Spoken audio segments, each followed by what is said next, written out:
Imagine being thrown into the sea, hands bound with sharks circling below. You're blindfolded, barefoot, and forced to take slow steps off a narrow wooden plank. Your crew watches from above, some laughing, some silent. The water is black. The cold grabs your lungs before the fear does. You try to scream, but seawater swallows your voice. This isn't a pirate movie. This was real. This was punishment. And for those who live by the sea, it was one of many ways to die. Because on those ships, survival came second. Obedience came first. In this journey, we uncover the darkest punishments ever used at sea. Real history, real agony, and why the pirates feared them most.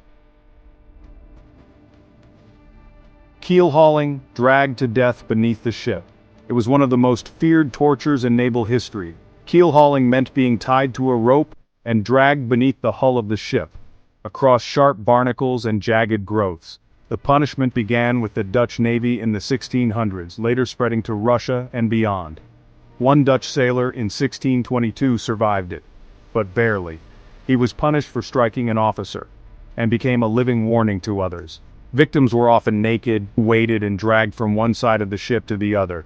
Sharp barnacles, shredded skin, and drowning was a constant risk. Some captains gave them a plank to protect their backs, but it was mostly for show. Naval records from the Dutch East India Company show up to 50% died.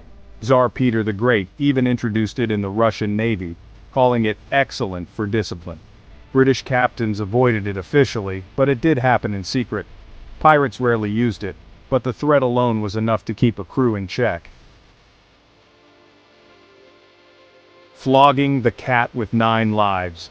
Next came the cat o' nine tails. Not a beast but a whip with 9 leather cords, each tied with knots or even glass. It left deep, bleeding gashes across the back, and sometimes the soul. In the 1600s to 1800s, both pirates and navies used it to punish offenses from theft to disrespect. Some sailors received 500 lashes, enough to kill. Even salt brine was poured on the wounds, making recovery even more agonizing. On pirate ships, Bartholomew Roberts allowed up to 39 lashes, quoting Moses' law. Edward Lowe dipped the whip in pickle juice just to add extra sting. Many didn't survive. Some died days later from infection. Others collapsed in mid-punishment. Even witnesses were traumatized. One sailor wrote, "The silence before a flogging was worse than the whip itself." By the mid-1800s, public outcry helped end the practice, but the scars ran deep. Marooning left to rot alone. Marooning sounds like a myth, but it was terrifyingly real. Pirates would abandon crewmen on remote, empty islands with nothing but a bottle of water, some food, or a single pistol with 1 bullet. It wasn't meant for protection, it was for suicide, a faster way out. Black Bart Roberts used marooning in his pirate code for betrayal or cowardice. One man, Alexander Selkirk, survived over 4 years alone, and inspired Robinson Crusoe. But most weren't so lucky. Edward Lowe once left an entire ship's crew stranded on a rock off Brazil, and none returned. Some turned their exile into legend, like the Dutch pirate who became a king among islanders. But most marooned souls died, unknown, unheard, and forgotten. And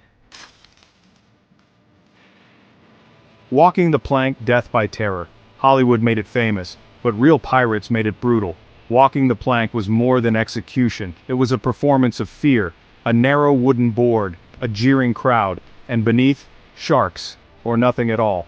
Victims were forced to walk slowly into the sea, sometimes blindfolded, sometimes stabbed from behind.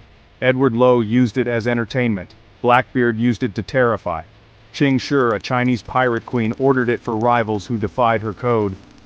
Survivors were rare, but some lived by clinging to debris. The plank wasn't the most common execution, but it was the most psychological. Gibbeting, rotting in chains. If pirates weren't tortured alive, they were punished after death. Gibbeting meant hanging a body in an iron cage, usually at ports or harbors, where it would rot in public view for months or even years. The British hanged Captain Kidd, and left his body suspended over the Thames for 3 years. Another pirate, George Wood, hung in Halifax, Canada, his cage rattling in the wind for 2 decades. Some gibbets were so well crafted, they held bodies together long after the flesh had gone. In time, the spectacle drew crowds, not out of horror but curiosity and even sympathy. By the 1800s, gibbeting was banned, but not before it brutalized generations and burned its image into folklore. These weren't just punishments, they were messages, carved in pain, meant to control, terrify, and destroy. The sea promised freedom and fortune, but for many, it gave only blood, salt, and death. The next time you think of pirates, remember the ones who didn't survive the story.